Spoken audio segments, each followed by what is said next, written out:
Tous les jours, je pense à elle. Tous les soirs, je rêve d'être avec elle. Je passe des nuits entières à penser à son odeur. Je veux faire partie de sa vie, et peu importe la manière, je vais y arriver. Si je dois la tuer pour faire partie de sa vie, eh bien je le ferai. Si c'est la seule solution, je le ferai. Je suis ce qu'on appelle plus communément un fanatique. J'ai aussi des penchants de stalker qui pourraient s'apparenter à du harcèlement. Sans elle, je ne suis plus rien. Je veux qu'elle ressente mon existence. Comment voulez-vous que je continue YouTube après ça? Et ça se trouve, il y a des fous furieux et des stalkers dans ma communauté. Qui sait? Je vous avoue que ça fait peur tout ça. Bande de malicieux que vous êtes, je vous ai à l'œil. Non, en vrai, je pense pas. Enfin, j'espère. Pour moi, on a construit une communauté très saine et très solide ici. On a que de très belles personnes et j'en suis très content. Mais c'est pas impossible. Et c'est ce que nous allons voir dans l'affaire d'aujourd'hui. Alors sans plus attendre, je vais vous demander de vous installer tranquillement et de vous laisser emporter par ma voix.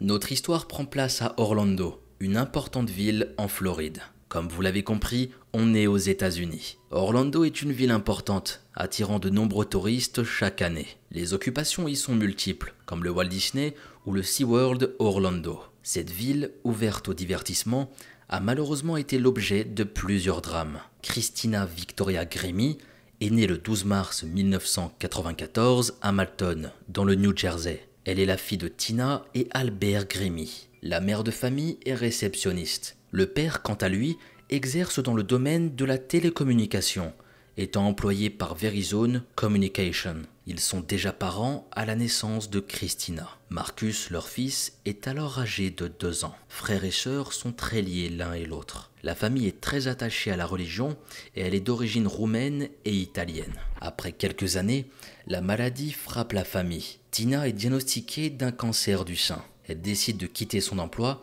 afin de se concentrer davantage à sa famille et surtout ses enfants. Christina est alors scolarisée au Cherokee High School. Christina est d'un tempérament timide. Elle parle assez peu, se réfugiant dans la religion, mais également dans certains jeux vidéo. Ils lui permettent d'avoir une vie sociale en dehors de son cercle proche. C'est dans le domaine artistique qu'elle trouve également un refuge. La petite fille nourrit le rêve de devenir chanteuse. Elle partage cette idée dès l'âge de 4 ans. Elle chante souvent et ce n'est pas pour déplaire à son entourage. On lui reconnaît déjà un certain talent. Et elle va même jouer du piano dès l'âge de 10 ans. Et on n'a pas la même vie, hein. Personnellement, avec mes 10 doigts, à l'âge de 10 ans, j'étais juste un petit morphale. Moi, tout ce que je voulais, c'était manger. J'étais vraiment un gros. Ouais, un petit gros. C'est grave quand même, hein. Et ça se trouve, j'aurais pu être un pianiste, qui sait, hein. Ouais. Ah, non, bref, j'arrête mes bêtises. Pianiste. Mais bien sûr, Mogo, mais bien sûr. Bref. Comme je le disais, elle joue du piano dès l'âge de 10 ans. Albert remarque que sa fille est douée. Il souhaite qu'elle s'épanouisse davantage dans la pratique de l'instrument. Christina est inscrite par son père à des cours. Elle rencontre quelques difficultés avec la lecture des notes et fait au mieux pour y remédier. La jeune fille est dotée de l'oreille relative. Elle était pleine de surprises. Avec cette faculté, ça lui permettait de reproduire les notes qu'elle avait entendues. Autant vous dire que c'était un putain de talent. Le piano devient son instrument de prédilection. Elle va essayer également la batterie et la guitare qu'elle viendra à maîtriser. En 2008, Christina décide de partager sa passion pour le chant au plus grand nombre. Ici, nous sommes dans les premières années de YouTube. Beaucoup de personnes utilisent la plateforme comme un moyen d'échapper à son quotidien. Elle ouvre une chaîne YouTube sous le nom de Zelda X Love 64. C'est une référence à son jeu vidéo préféré, The Legend of Zelda. La jeune fille se décrit comme une amoureuse de la chanson et de l'écriture. Elle parle également de sa pratique pour divers instruments de musique. Alors qu'elle est âgée de 14 ans, elle partage sa première vidéo. Elle interprète un titre de la série Hannah Montana, Don't Wanna Be Torn. La jeune fille ne fait pas que chanter, elle prouve qu'elle a du talent en jouant la mélodie au piano. Christina est appréciée pour son style et sa personnalité agréable. Petit à petit, sa timidité va s'envoler. Et en parallèle de sa nouvelle passion, elle poursuit ses études. La jeune fille est désormais scolarisée à domicile. Le succès s'invite progressivement. Au fur et à mesure que Christina partage des reprises, son nombre d'abonnés va augmenter. La jeune fille se nourrit des commentaires positifs qu'elle reçoit. Christina décide de se tourner vers les chansons populaires du moment. Ces reprises attirent de plus en plus les internautes et les abonnés. La jeune femme n'oublie pas moins les classiques de la chanson. Christina interprète un titre phare de Céline Dion, My Heart Will Go On, en août 2014. Cette vidéo va exploser sur la chaîne YouTube de Christina, atteignant plus de 8 millions de vues. Suite à ça, la jeune chanteuse commence à monter sur scène. Elle chante lors de nombreux concerts et son influence s'étend en 2010. La mère de Selena Gomez, Mandy Tiffy, repère Christina sur YouTube. Elle souhaite que son mari Brian prenne contact avec la jeune fille et c'est ce qu'il va faire. L'homme va devenir son manager par la suite. La jeune femme est désormais entourée dans son parcours de chanteuse. Le premier EP de Christina sort en juin 2011 et se nomme Find Me. La popularité de la chanteuse va s'étendre au-delà de YouTube. Le titre de Christina va exploser les scores sur iTunes. Son talent pour la chanson est davantage reconnu. Par le biais de son manager, elle se retrouve à participer à des concerts de Selena Gomez. Cette dernière a monté son groupe Selena Gomez on the Scene en 2008. Elle a seulement 2 ans de plus que Christina, mais elle devient en quelque sorte sa marraine. Certains articles disent même que les deux jeunes femmes deviennent amies. En janvier 2012, la famille Grimmy prend une grande décision. Elle décide de déménager à Los Angeles. Les opportunités y sont nombreuses pour Christina, qui débute sa carrière. La jeune femme de 18 ans souhaite se lancer pleinement et sérieusement dans le milieu. Pour rester en place, il faut travailler très dur, mais aussi se faire des relations durables. Christina poursuit les concerts, chantant en première partie du Star Dance Tour de Selena Gomez en 2013. C'est une tournée relativement importante. La troupe se déplace aux États-Unis, mais également au Canada. Christina sort son premier album With Love le 6 août 2013. En 2014, Christina participe à la 6e édition de l'émission The Voice. Elle est alors soutenue par la chanteuse Selena Gomez avec qui elle s'est liée. Elle entre dans le programme suite à l'interprétation d'un tube de Miley Cyrus. Les 4 coachs se tournent, manifestant leur intérêt. La jeune femme choisit Adam Levine pour l'accompagner dans son aventure télévisuelle. Christina va au bout de l'émission jusqu'à la finale. Là, le chanteur Justin Bieber a rejoint les supporters de la jeune femme. Et c'est là qu'elle terminera 3e dans cette émission. Son parcours impressionne de grands noms de la musique. Adam Levine souhaite la faire signer au sein de son label 222 Records. Le chanteur est devenu son ami au fur et à mesure de l'émission The Voice. Il désire aider la chanteuse à se propulser. Lil Wayne espère également la faire entrer chez Young Money Entertainment. Ses prestations dans l'émission sont diffusées par la suite sur iTunes et Spotify. Le nombre d'abonnés de Christina explose suite à la participation au programme. Son compteur d'abonnés est de plusieurs millions. Christina décide alors d'engager son frère pour qu'il la suive lors de ses tournées. Elle a toute confiance en lui et ne voit personne d'autre à ses côtés. Par la suite, Christina fait la connaissance d'un certain Stephen Reza.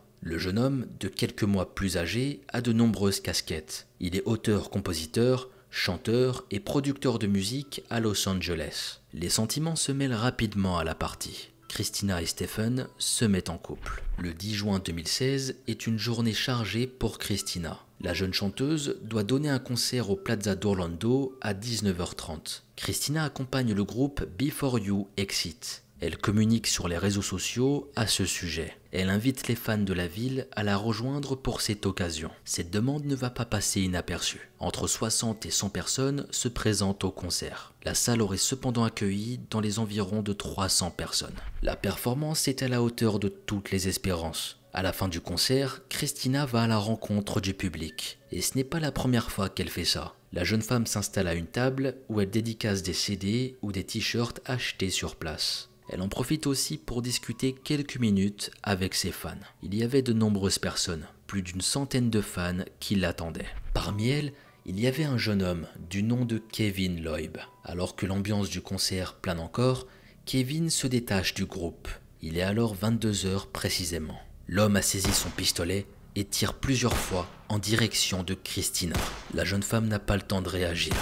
Atteinte par plusieurs balles, elle s'effondre sur le sol. L'affolement gagne toutes les personnes présentes. Tout le monde est en panique et on entend des hurlements de toutes parts. Les derniers fans présents se précipitent vers la sortie. Marcus se jette sur le tireur afin que son acte cesse. Il tente de le maîtriser en attendant l'arrivée des secours. Kevin se dégage de son étreinte. Le tireur récupère une arme que personne n'a pu encore déceler. Il la retourne contre lui afin de se donner la mort. Le meurtrier s'écrase à son tour, à proximité du stand de marchandises. En parallèle de cette agitation, une assistance est portée à Christina. Le docteur McDonough, qui a entendu les tirs, s'est précipité dans la zone concernée. L'homme découvre une scène d'horreur. Une femme est étendue sur le stand. Les éléments composant la table baignent dans le sang. Il n'y a plus rien à faire pour elle, malheureusement. Elle est décédée. Une autre femme est allongée sur le sol. Le médecin reconnaît immédiatement la seconde victime. C'est Christina. La jeune femme est dans un état critique. Elle a été touchée à la tête et la poitrine et perd beaucoup de sang. Le praticien est rejoint par un jeune homme en pleurs. Il s'agit du frère aîné de la chanteuse. Christina est transportée d'urgence à Orlando Medical Center. Elle a reçu 3 balles, une dans la tête et 2 dans la poitrine. Tous les soins qu'on va lui appliquer ne lui permettra pas de survivre. Le décès de la chanteuse est confirmé 1 heure à peine après les faits, à 22h59.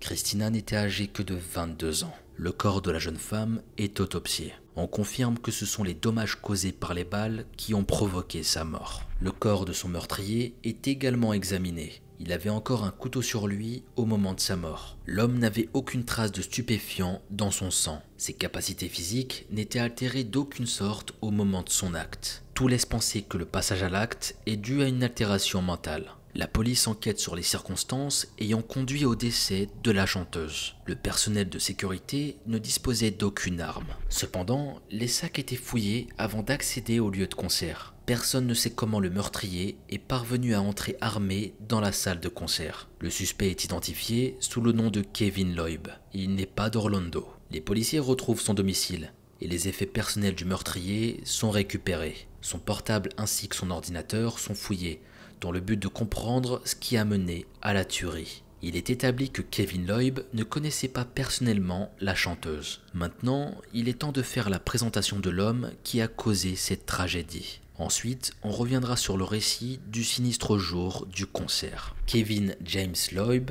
est né en 1989 à Saint-Pétersbourg, en Floride. Il voit le jour au sein d'une famille pauvre, où les traumatismes règnent. La mère de Kevin le maltraite et rend son quotidien horrible. Le garçon est mal dans sa peau et il était plutôt timide. Son plaisir se trouve dans les jeux vidéo et non dans les sorties. Il passe énormément de temps sur le jeu World of Warcraft. Kevin est employé à temps partiel dans le magasin Best Buy de Saint-Pétersbourg. Il s'agit d'un magasin spécialisé dans l'électronique. Kevin n'a pas vraiment d'amis, à part son collègue de travail, Corey Dennington. Kevin a 21 ans quand il perd sa mère. Cette dernière décède d'une overdose accidentelle d'aspirine. Le jeune garçon se sent terriblement coupable et plonge dans une dépression. Cet événement est vu comme un point de non-retour dans son existence. 2 ans plus tard, le père de Kevin se lance dans une nouvelle relation amoureuse. Le jeune homme vit toujours au domicile familial à ce moment-là. Kevin et elle ne s'apprécient pas. Les conflits entre les 2 individus sont tels que la police s'est souvent rendue à la maison.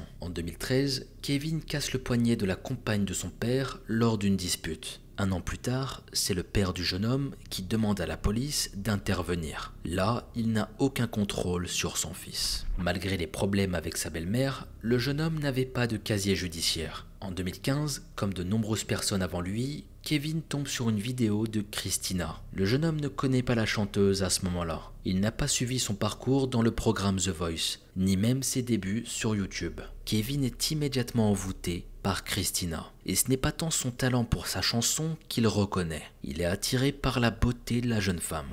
Il décèle chez elle une certaine sensibilité, un sentiment de spiritualité. Le jeune homme a l'impression d'entendre Dieu lui parler au travers de ses mots. Kevin a l'impression de se sentir proche et compris par quelqu'un. La dévotion qu'il ressent à l'égard de la chanteuse se transforme. Kevin va tomber progressivement amoureux de Christina. Il n'a de cesse d'écouter ses vidéos et de la regarder chanter sur YouTube. Il ressent le désir de rencontrer la jeune femme, mais également de lui plaire. Kevin se lance dans des opérations de chirurgie esthétique, afin de corriger certains traits estimés disgracieux. Le jeune homme fait refaire ses yeux et il fait également des implants capillaires. Kevin change également son style de vie. L'homme devient végétalien, occasionnant une perte de poids de 15 kilos. Il rêve de se marier avec Christina. Kevin va monter un mensonge de toutes pièces. Lui qui passe son temps sur les jeux vidéo, les utilise à son avantage. Le jeune homme prétend qu'il joue en ligne avec Christina. Ils sont très proches, passant des heures l'un avec l'autre. Même s'il est connu que Christina est une amatrice de jeux, elle n'a jamais parlé à Kevin.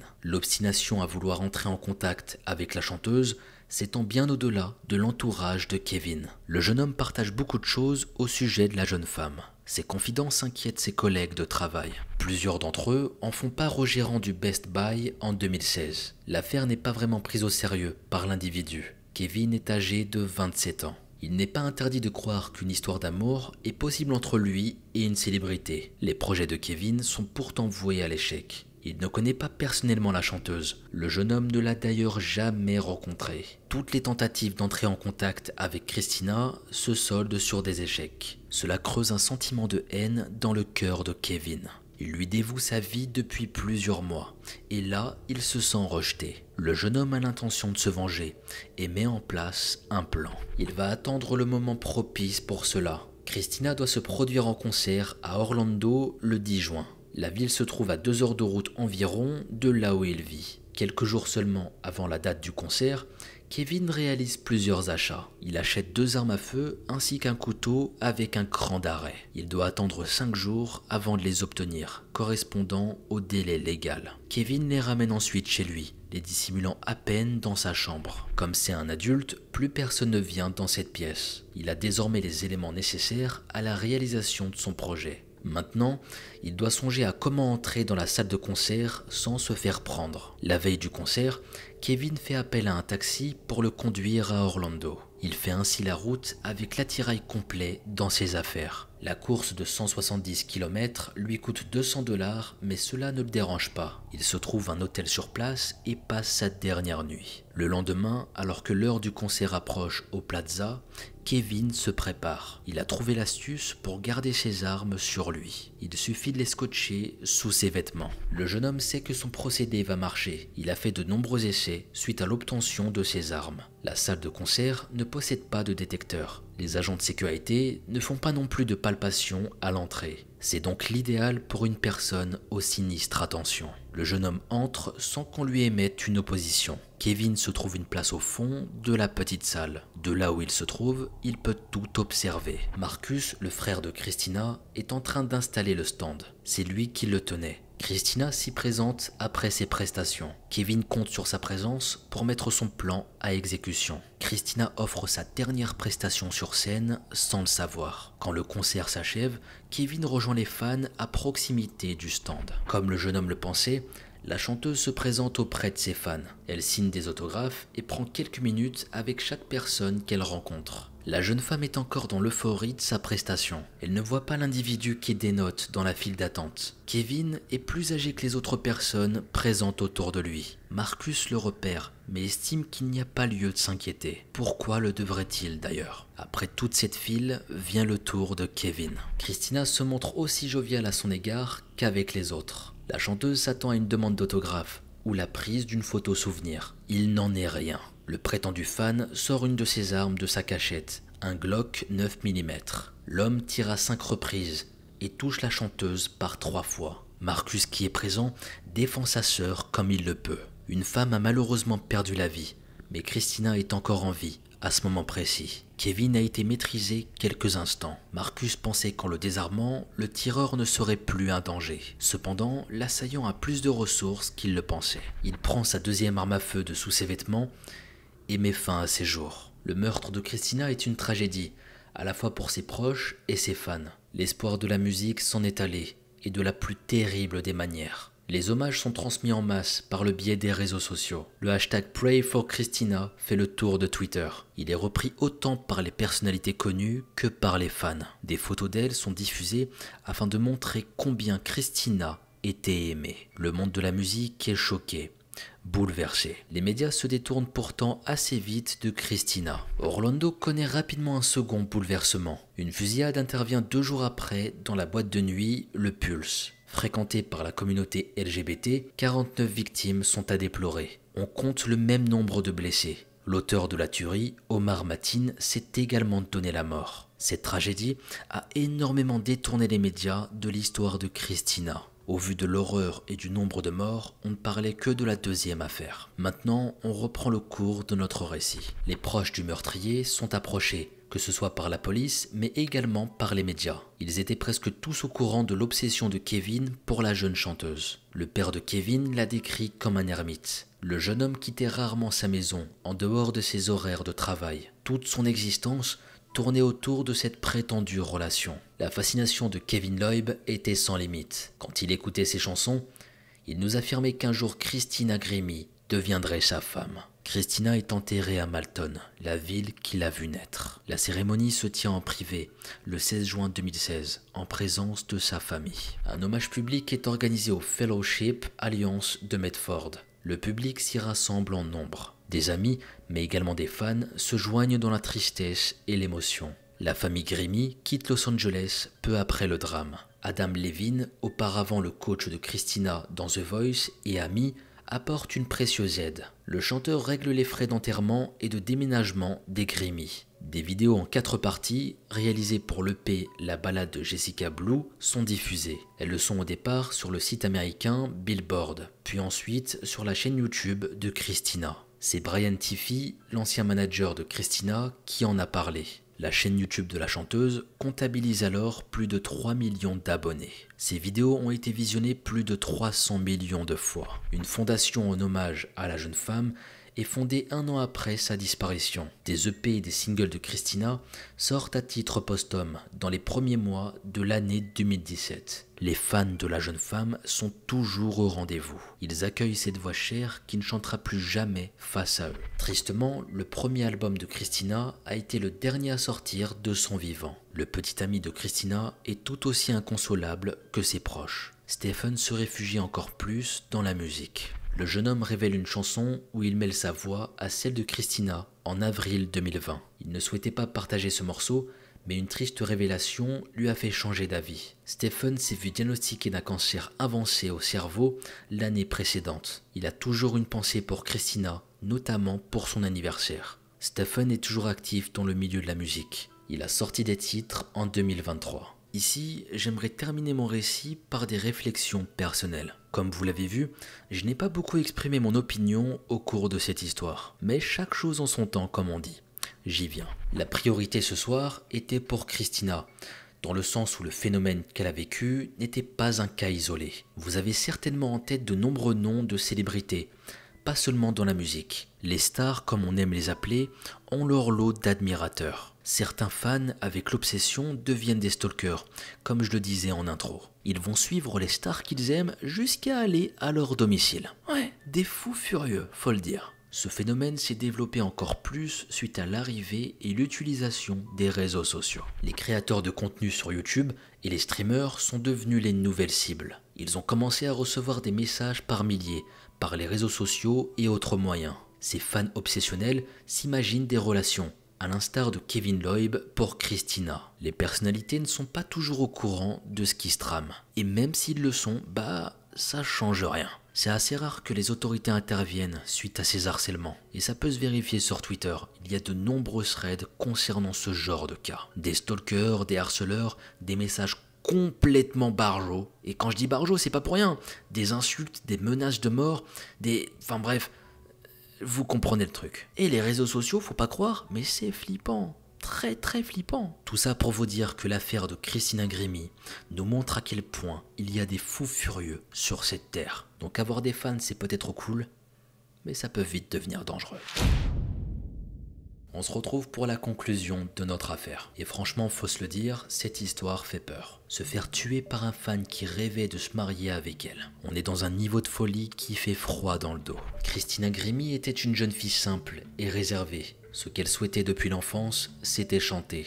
En plus de ce talent, elle exerçait le piano, instrument qui accompagnait sa voix. La jeune fille a mis quelques années à partager au plus grand nombre ce que ses proches pouvaient observer. Christina a trouvé le succès de manière fulgurante. Ses vidéos ont attiré bon nombre d'internautes et de fans.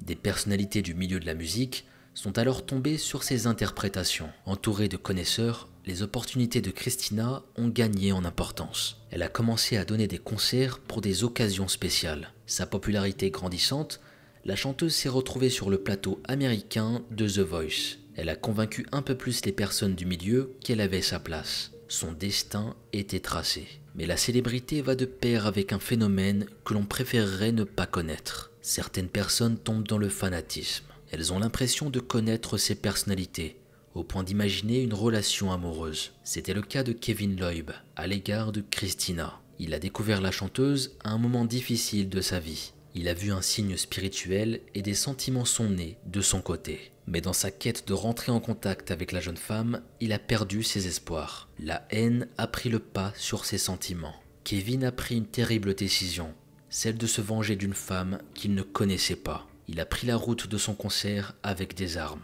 Après la première occasion, après la performance, il a sorti une arme à feu et a tiré. Il n'a pas uniquement tué la femme qu'il admirait, il a également causé la mort d'une autre femme. Alors que le frère de la chanteuse tentait de le stopper, il a réussi à se défaire. Kevin s'est donné la mort, réduisant à néant la possibilité d'obtenir des réponses de sa part. Ce n'est que le travail d'enquête qui a permis de savoir ce qu'il en était. Il a entraîné dans sa chute une jeune femme alors qu'ils ne se connaissaient pas. Mes pensées vont aux proches de Christina. Marcus a eu le malheur d'assister à la mort de sa sœur. Il s'est battu contre le meurtrier, faisant cesser la tuerie. Lui-même aurait pu perdre la vie ce jour-là. J'attends vos avis concernant cette affaire dans les commentaires. Et sans plus attendre, on passe à notre histoire bonus. Adrienne Reynolds est née le 12 septembre 1988 à El Dorado, dans l'Arkansas. Elle réside à Kilgore, une petite ville d'environ 11 000 habitants au Texas. Elle est la fille de Caroline Franco et a été adoptée par Tony Reynolds. Tony Reynolds était à l'origine marié avec la grand-mère maternelle d'Adrienne, Beverly. Quoi ? Le père qui sortait avec la grand-mère et qui finit par adopter sa fille. What ? Pas très clair cette histoire. Alors je sais pas si je me suis perdu, mais c'est un peu bizarre tout ça.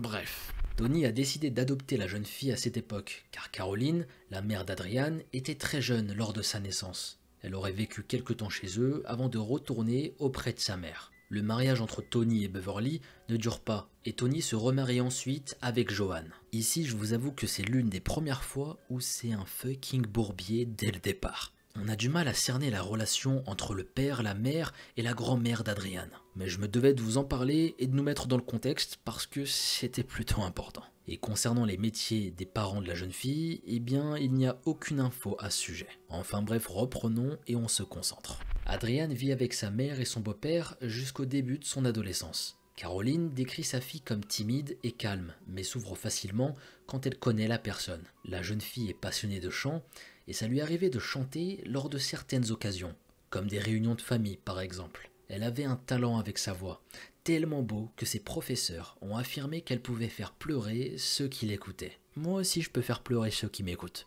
mais pas de la même manière. Plutôt dans la catégorie souffrance. Bref. Mais malgré toutes les belles choses qu'on peut dire sur elle, son comportement n'a pas toujours été irréprochable. À 12 ans, Adrienne a souffert d'un éclatement de l'appendice. Ouh, mais c'est horrible. J'imagine trop le truc dans ma tête. Non, faut pas que j'imagine en fait. Cette situation l'a malheureusement freinée dans ses études, et le retard accumulé n'a pas pu être rattrapé. Elle a eu par la suite de mauvaises fréquentations, avec qui elle adorait traîner tard, causant par la même occasion une grosse mésentente avec sa mère. Adrienne a commencé à fumer de l'herbe et a également été en centre de désintoxication avant d'aller vivre à East Moline. L'adolescente aurait également subi de la maltraitance de la part de son beau-père, ce qui a forgé son comportement, la rendant plus difficile. À cette période, elle se faisait du mal et s'infligeait elle-même des blessures au corps. C'est dire à quel point elle se sentait mal. Son attitude générale pousse sa mère à réfléchir sur la possibilité d'envoyer Adrienne vivre chez son père. En novembre 2004, elle emménage à East Moline, une ville de 20 000 habitants en l'Illinois. Là-bas, elle est chez Tony et sa belle-mère Joanne. Elle est à plus de 1300 km de son ancien domicile. Ils sont très heureux de l'accueillir chez elle, et la jeune femme semble décider de mener à bien ses études, même si ce changement de vie n'est pas de tout repos.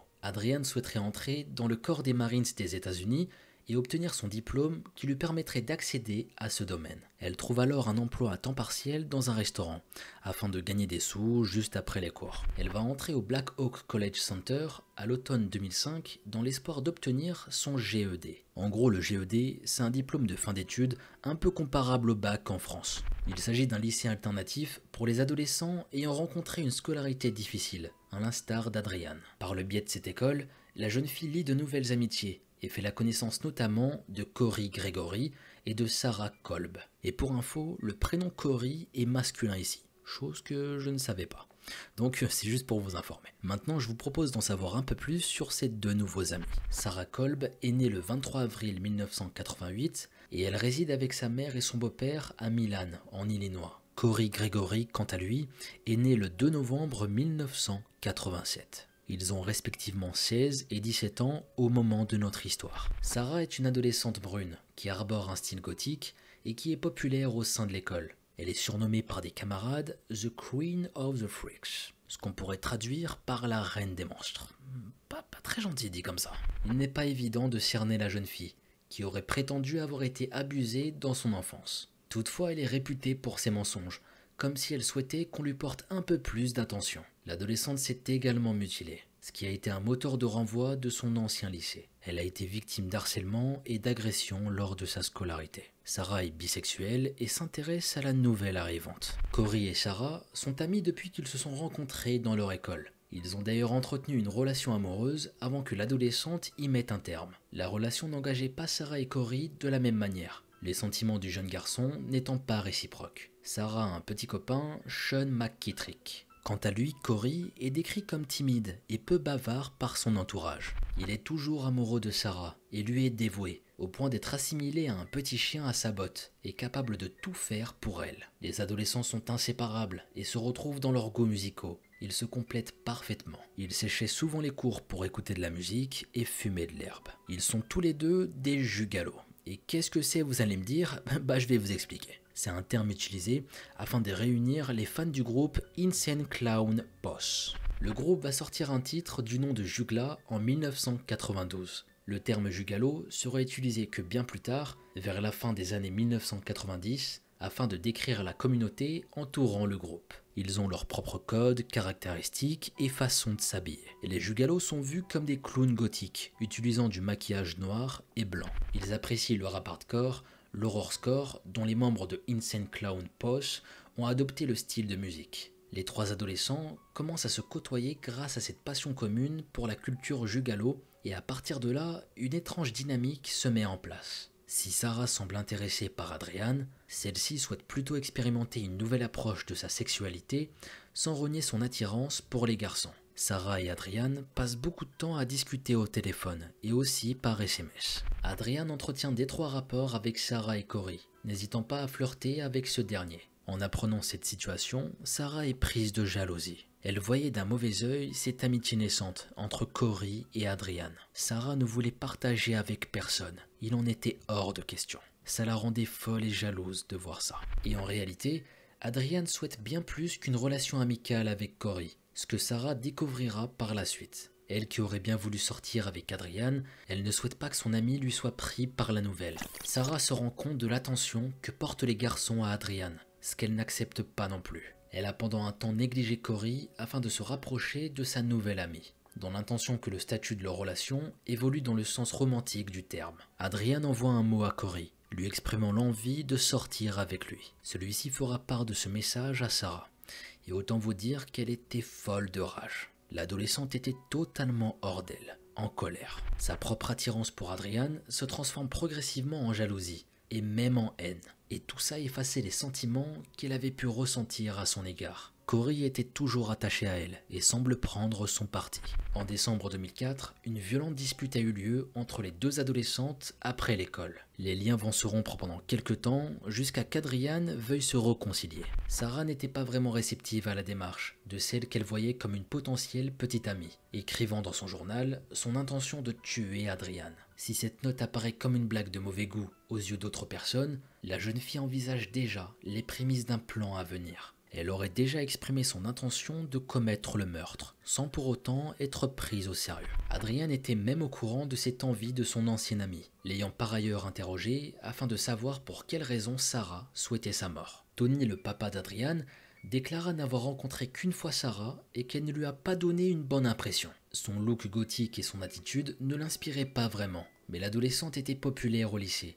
Adrian pouvait rencontrer et se lier d'amitié avec d'autres élèves. Peu de temps avant les faits, Jo, la belle-mère d'Adrian, indiquera d'ailleurs que l'adolescente commençait à avoir peur de Sarah. Elle avait peur de certaines réactions qu'elle pouvait avoir envers elle. Déjà à ce stade, ça sentait vraiment pas bon.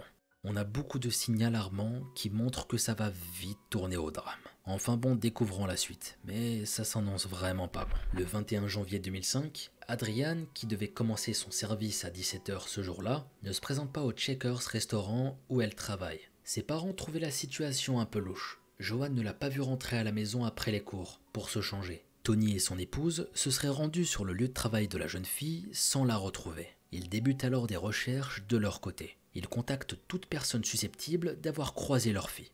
Mais ce sera sans succès. Le père d'Adrian reporte sa disparition à la police. Un vaste dispositif pour la retrouver est alors mis en place. Tony dira qu'il pensait que sa fille était restée avec des amis sans le prévenir. Il admettra avoir ressenti de la colère à ce propos, le fait qu'elle ne le prévienne pas. Mais le père de famille est tout de même inquiet. Adrian vivait sous son toit depuis seulement 2 mois et elle n'avait qu'une poignée d'amis. La police de l'État de l'Illinois ainsi qu'un groupe vont s'assurer de la sécurité en ville en apportant leur aide à la police de East Moline. Les recherches débutent afin de trouver les indices pouvant mener à la jeune fille. Au départ, les autorités suspectent une fugue, mais ce motif est rapidement écarté quand on découvre que la jeune fille n'a pas emporté d'affaires avec elle. L'adolescente n'est pas non plus allée chercher sa paye à son travail, ce qui était aussi bizarre. Généralement, quand c'est le jour de paye, tout le monde est à l'affût. Ouais, tout le monde. Alors là, tu peux être sûr que tout le monde est ponctuel. Donc là, encore une fois, c'était très bizarre. Des flyers sont placés dans toute la ville par la famille afin qu'elle puisse rapidement obtenir des informations au sujet d'Adrian. Un appel anonyme dirigera les enquêteurs sur la piste d'un Taco Bell, où l'adolescente aurait été aperçue avec 2 amis. La police fera rapidement le rapprochement entre Sarah Kolb et Corey Gregory. Sarah et Corey sont immédiatement entendus par les enquêteurs. Lors de l'interrogatoire de routine de la jeune fille, elle raconte que Corey et elle ont déposé Adrian au McDonald's de la ville. Une dispute a eu lieu, mais elles se sont réconciliées en quittant la voiture. La version de Corey ici est assez similaire. Les 2 adolescents assurent ne rien avoir avec la disparition de leur ami. Mais peu de temps plus tard, Corey admettra sa culpabilité pour la première fois face à son père. Celui-ci avait décidé de questionner son fils à son tour après qu'il ait été entendu par la police. Le père a enchaîné les questions sous une grosse pression et son fils Corey a fini par craquer. Il a fini par tout révéler à son père. Corey retournera à la police et révélera qu'Adrian était morte et que Sarah et lui étaient impliqués dans le crime. Il admettra qu'il savait qu'elle avait perdu la vie, car son visage ainsi que sa bouche ont changé de couleur, prenant une teinte bleutée. Afin de prouver ses dires, l'adolescent conduit les enquêteurs chez les grands-parents de Sarah, où des membres calcinés de la disparue sont retrouvés. Le chemin se poursuivra vers une bouche d'égout, sur un site historique où la tête et les bras d'Adrian seront retrouvés dans un sac poubelle. Les restes du corps d'Adrian seront retrouvés le 25 janvier 2005, soit 4 jours après avoir été portée disparue. Ce qui est horrible ici, mes amis, c'est qu'elle n'a pas juste été tuée. Elle a été démembrée de toutes parts. C'est dire à quel point ceux qui l'ont tuée étaient complètement barjots, des grands malades. Je vous jure, ça me choquera toujours, les gens qui sont capables de démembrer un corps humain. Qu'est-ce qui va se passer dans ta tête pour arriver à une telle fin? C'est complètement absurde. Maintenant, ce que je vous propose, pour mieux comprendre, c'est de retracer ce jour tragique, de vous décrire exactement tout ce qui s'est passé. Restez bien attentifs. L'après-midi du 21 janvier 2005, Corey et Sarah décident d'inviter Adrian à manger au Taco Bell. Le petit ami de Sarah, qui est également ami avec Adrian, est également de la partie. Cette dernière, toujours dans l'idée de restaurer l'amitié avec Sarah, accepte sans hésiter, mais elle était loin de se douter de ce qui l'attendait. Là, une nouvelle scène intervient entre Sarah et Adrian un peu plus tard dans l'après-midi. Sean, le petit ami de Sarah, décide de s'en aller quand cette dernière commence à s'en prendre à Adrian verbalement et physiquement. Alors qu'ils sont en chemin vers le fast-food, Sarah commence à frapper Adrian sur la banquette arrière. Et Corey, quant à lui, était au volant. Adrian se serait défendu avec vivacité contre les coups de Sarah. Alors que la voiture est désormais à l'arrêt, Adrian est violemment agressé à l'aide d'un bâton.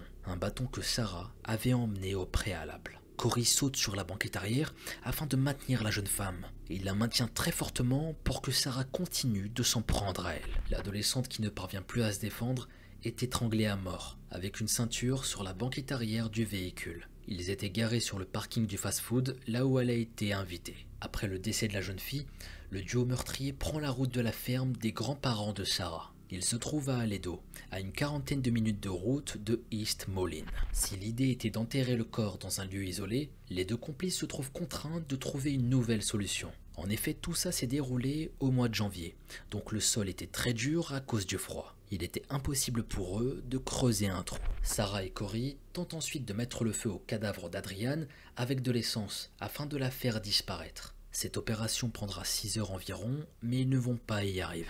Le lendemain, les deux amis décident de faire appel à une tierce personne, un adolescent de 16 ans prénommé Nathan Godet, afin qu'il vienne prêter main forte. Le jeune homme a apparemment une obsession pour le sang et la cruauté envers les animaux. Le complice fait la route jusqu'à la ferme avec une scie pour s'occuper du cadavre. Sarah souhaitait que Corey aide Nathan à démembrer le cadavre, ce qu'il refusera. Le corps d'Adrian sera démembré en 7 morceaux et placé dans des sacs poubelles. Cette histoire est complètement dingue. À quel moment il te vient à l'esprit de découper un corps humain? Bordel, je sais même pas comment le complice a pu faire tout ça. Je n'ose même pas imaginer. C'est de la pure folie. Après avoir été découpé, le corps sera ensuite dispersé dans le bois, proche de la ferme, ainsi que le site historique Black Walk de Rock Island. Après ça, comme si de rien n'était, le trio se rendra au McDonald's pour déjeuner. Et ensuite, ils déposeront les derniers restes d'Adrian dans une bouche d'égout. Voici comment s'est déroulée cette macabre journée. Et comment Adrian est morte ce jour-là. Adrian est enterré le 5 février 2005 au cimetière Riverside de Moline. Et concernant Sarah et Corey, ils sont arrêtés le 1er février 2005 pour meurtre au premier degré et dissimulation d'homicide. Malgré les révélations de Corey ainsi que la découverte du corps de la victime, les deux principaux accusés plaident non coupables. Nathan Godet, quant à lui, est dénoncé à la police par sa grand-mère. Celle-ci avait découvert une scie ensanglantée dans sa cave. Après son arrestation, Nathan décrit aux enquêteurs de quelle manière il a procédé au démembrement de la victime. Il aurait débuté par la jambe gauche, la jambe droite, aurait procédé de la même manière pour les bras, avant de terminer par la tête, puis le torse divisé en 2 parties. L'adolescent plaide coupable après un arrangement avec les autorités. Il témoignera ainsi contre Sarah et Corey lors de leur procès. Le procès de Sarah Kolb est le premier à s'ouvrir le 31 octobre 2005 dans le comté de Rock Island. Il durera 2 semaines et les jurés seront incapables de se décider à l'unanimité sur la peine, après 15 heures de délibération. Un juré souhaitait l'acquittement, tandis que les 11 autres étaient en faveur de la condamnation. Attendez. À quel moment t'as un juré qui souhaitait les acquitter? Sérieusement, tu m'étonnes qu'il est seul contre 11. Alors je sais pas ce qu'il a consommé le jour du procès, mais il avait pas les idées claires. Bien sûr qu'il méritait une totale condamnation. Où va-t-on sinon? Enfin bref, le nouveau procès de Kolb débute le 6 février 2006 à Dixon. À l'issue de cette procédure, la jeune femme est condamnée à 53 ans de prison. 48 ans pour le meurtre et 5 ans pour la dissimulation du crime. Sean participera au procès et témoignera contre Sarah. Il admettra notamment les choses suivantes. « J'aurais voulu l'emmener avec moi. Si j'avais su quelque chose, ce qui allait arriver, je l'aurais sorti de la voiture avec moi. Il était la 4e personne participant à la sortie au Taco Bell. Mais voyant la situation dégénérer entre Adrian et Sarah, il avait préféré retourner au lycée, ne souhaitant pas participer à ce genre de choses. Sarah aurait forcé Adrian à regarder Corey et Sean avant que ce dernier s'en aille, lui ordonnant de ne plus s'approcher d'eux. D'anciens camarades de lycée indiqueront que Sarah avait exprimé à plusieurs reprises son souhait de tuer Adrian et que cet acte ne lui faisait pas peur. Joanne, la belle-mère de la victime, va lire une lettre déchirante lors du procès, le 29 août 2006. Elle exprime les sentiments qu'elle a pu ressentir depuis la disparition d'Adriane. Et voici un extrait de la lettre. Adriane avait des rêves. Elle voulait devenir une American Idol. Elle aimait chanter. Adriane voulait devenir designer afin de réaliser des peintures détaillées sur les carrosseries de voitures. Nous planifions une fête pour sa remise de diplôme. Elle travaillait très dur afin d'obtenir son GED. Adriane rêvait de devenir Marines. Votre honneur, depuis le 21 janvier 2005, je ne peux m'empêcher de penser à l'horreur qu'Adriane a traversée. Je pense à Adriane en train de pleurer dans la voiture. Je pense à Adriane en train de se faire étrangler. Je pense à Adriane dont le corps est en train de brûler. Je pense à sa tête et à ses bras dans ce trou. Votre honneur, quel genre de personne est capable de faire ça? Votre honneur, Sarah a demandé un procès équitable et elle l'a obtenu. Qu'en est-il de Sarah qui ne donne pas de procès équitable à Adriane? Elle a jugé et condamné Adriane à la peine de mort. Adriane voulait juste être son amie. Sarah ne peut pas être condamnée à la peine de mort parce que les lois la protègent. Je vous demande de lui donner le maximum parce qu'elle a été assez mauvaise pour avoir entraîné quelqu'un à découper le corps d'Adriane. Je vous demande de lui donner le maximum. Joanne décrit ensuite en plusieurs points pour quelles raisons Sarah devrait obtenir la peine maximale, dont le fait qu'elle était l'instigatrice de ce terrible plan. Les mots de cette femme sont tout simplement déchirants. Et encore, c'était juste un extrait de la lettre. Autant vous dire que la totalité est tellement triste. Il s'agit là d'un cri du cœur pour une mère qui souhaite la justice pour sa fille. Caroline Franco, la mère biologique d'Adriane, dira qu'elle essaie de ne pas haïr les personnes responsables de la mort de sa fille. Je ne peux pas les haïr, mais je n'y peux rien. Ils m'ont pris mon bébé. Je n'arrive pas à comprendre comment un enfant peut faire ça à un autre enfant. Comment un humain peut faire ça? À l'annonce de sa sentence, Sarah n'exprime aucune réaction. Sarah Kolb va lire également une lettre face à la cour. Elle assure qu'elle n'avait aucun sentiment au moment où la mort d'Adriane est intervenue, mais qu'elle aurait pu trouver le moyen d'éviter que cela se produise. Des amis et des membres de sa famille ont témoigné pour elle, indiquant qu'ils ne la voyaient pas comme une tueuse de sang-froid. Elle était une personne attentive, apportant son soutien dans n'importe quelle situation. Toutefois, des témoignages apportés par des anciens camarades de lycée affirmeront que Sarah était en colère après avoir appris qu'Adriane avait proposé un rendez-vous à Corey. L'adolescente aurait également eu des relations sexuelles avec 2 hommes de Rock Island, ce qui n'était pas non plus du goût de Sarah. Si au départ les attentions des garçons envers Adriane débectaient Sarah, le fait d'apprendre que cela allait beaucoup plus loin l'a dégoûté. Corey Gregory plaidera coupable pour toutes les charges qui lui sont concernées, et ça évitera pour lui de passer par la case procès. Il sera à son tour condamné le 10 juillet 2006 à 45 ans de prison. 40 ans pour le meurtre et 5 ans pour la dissimulation d'homicide. Nathan Godet sera accusé de dissimulation pour avoir aidé au démembrement du corps d'Adriane. Le jeune homme plaide coupable et sera condamné à 5 ans de détention dans un centre juvénile. Il sera libéré le 11 novembre 2008 après avoir passé 4 ans derrière les barreaux. Et pour info, Nathan va décéder d'un accident de voiture. Il va mourir peu de temps après, le 16 avril 2012, dans l'état de l'Indiana. La famille d'Adriane indiquera qu'elle n'était pas satisfaite des sentences appliquées pour les 2 principaux accusés. Beaucoup auraient voulu une condamnation à vie. Sarah est aujourd'hui âgée de 35 ans et purge toujours sa peine. Dernièrement, elle se trouve au centre correctionnel Logan dans l'Illinois. Elle ne pourra pas sortir de prison avant 2058. Elle aura alors 70 ans. Sarah a fait appel de sa sentence en janvier 2003, mais sa demande a été rejetée. Corey, quant à lui, a indiqué en 2022 s'identifier comme une femme et s'appelait désormais Harley Quinn. Elle est également âgée de 35 ans et toujours emprisonnée. Harley tentera d'obtenir une réduction de peine, du fait qu'elle indiquera que son discernement était altéré en raison de son jeune âge. Cette excuse ne convaincra pas la justice américaine, et la peine ne changera pas. Elle était au départ détenue au centre correctionnel de Menard, et aurait également été transférée à celui de Stateville, ayant accueilli par le passé John Wayne Gacy et Richard Speck. Si Sarah n'exprime aucun réel remords au tribunal, et si la lettre lue après le verdict du 2e procès n'aura pas vraiment convaincu la famille de la victime, Harley, anciennement Corey, indiquera son souhait de revenir en arrière, même si cela ne ramènera pas Adriane. Du côté de la famille d'Adriane, Tony et Joanne Reynolds feront une donation. Ils vont faire un don à l'établissement scolaire de l'adolescente en 2019. La famille a levé des milliers de dollars de fonds pour aider des étudiants à régler leurs frais de scolarité. Ils permettent ainsi à de nombreux élèves de mener à bien leurs études. Et franchement, je trouve ça magnifique de leur part. Je trouve que c'est super beau de faire ça et c'est un très bel hommage pour Adrian. Ils ont pu, malgré l'horreur de leur vécu, faire le bien autour d'eux à leur manière, en mémoire d'Adrian. Ici, j'aimerais revenir sur la relation complexe qu'entretenaient les 3 adolescents avant les faits. Nous avons tout d'abord une jeune fille, Sarah, qui est très protectrice envers son meilleur ami Cory, au point de vouloir le garder pour lui alors qu'elle-même, elle avait son petit ami. Cory est amoureux de Sarah et fait tout pour la satisfaire. Chaque occasion est bonne pour lui prouver sa dévotion. Il se contente de rester dans son ombre en espérant que les sentiments qu'il éprouve deviennent réciproques. L'arrivée d'Adrian bouleverse le duo de façon drastique. Sarah est instantanément attirée par elle et les 2 adolescentes entretiennent leur relation au-delà du lycée. Adrian est une personne plutôt sociable, discute avec Cory en parallèle, mais souhaite également lier d'autres amitiés au sein de son nouvel environnement. Malheureusement, l'intérêt un peu plus romantique qu'elle portait envers Sarah n'était pas celui que celle-ci espérait. Adrian, comme pas mal d'adolescents avant elle, se questionne sur sa sexualité. Elle sait qu'elle est attirée par les garçons, mais elle souhaite également faire sa propre expérience. Sarah est le noyau fort du groupe que formaient les adolescents.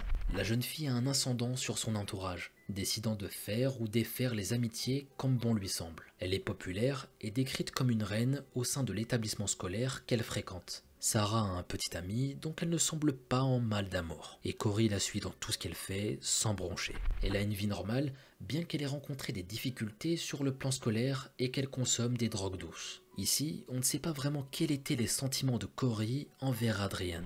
Il semblait apprécier l'adolescente, mais nous ne sommes pas en capacité de décrire s'il éprouvait une quelconque attirance pour elle, autre qu'amicale. Son amour pour Sarah l'a guidée dans les faits. Adrian était une jeune fille qui venait de débarquer dans une nouvelle ville. Elle souhaitait juste repartir à zéro. Elle avait le désir d'obtenir son diplôme et de rentrer dans les Marines par la suite. L'adolescente avait trouvé un travail de serveuse dans un restaurant, prouvant ainsi son désir d'aller de l'avant et de se montrer indépendante. Ses anciens démons doivent rester derrière elle, mais elle ne savait pas qu'en se liant à Sarah Kolb et à Cory Gregory, son destin allait prendre un funeste chemin.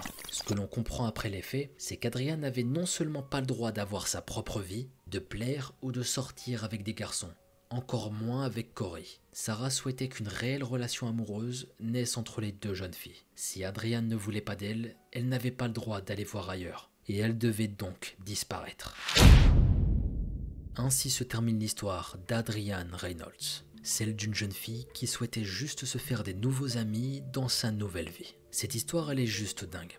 Si tu te mets à la place des parents, jamais, au grand jamais, tu te dis que ta fille, un jour, sera retrouvée morte. Et encore moins démembrée, bordel. Mais malheureusement, c'est ce qui va se passer, et c'est terrible. Mais ce qui est encore plus terrible, comme je l'ai dit, c'est qu'elle n'est pas juste retrouvée morte. Elle est retrouvée démembrée, la tête d'un côté, les bras de l'autre, Enfin bref, c'est ça le pire. Déjà qu'on t'annonce cette terrible nouvelle, alors savoir tous ces détails, c'est encore pire. Des actes aussi barbares, ça ne devrait même pas exister. Et pourtant, Dieu sait à quel point il y en a dans cette terre. C'est là qu'on voit à quel point la jalousie mène à des actes terribles et irréversibles. Sous prétexte qu'Adrian ne souhaitait pas sortir avec Sarah et qu'elle était plutôt attirée par Cory, 4 familles ont été détruites suite au meurtre de l'adolescente. Et cette terrible affaire n'est pourtant pas un cas isolé. Et pour cause, quelques années plus tard, on a aussi l'histoire de Skylar Ness, qui a également été trahi par 2 amis proches, un cas assez similaire à l'histoire d'aujourd'hui. Comme quoi, ce genre d'histoire, on n'est pas prêt d'en voir la fin. Enfin bon, j'attends vos avis en commentaire concernant l'histoire d'Adrian. J'ai hâte de vous lire et d'avoir votre point de vue. Merci à vous d'avoir partagé ce moment avec moi, il est temps pour moi de vous laisser maintenant. Prends bien soin de toi et tes proches, et je te dis à la prochaine pour une nouvelle vidéo, c'était Mogota.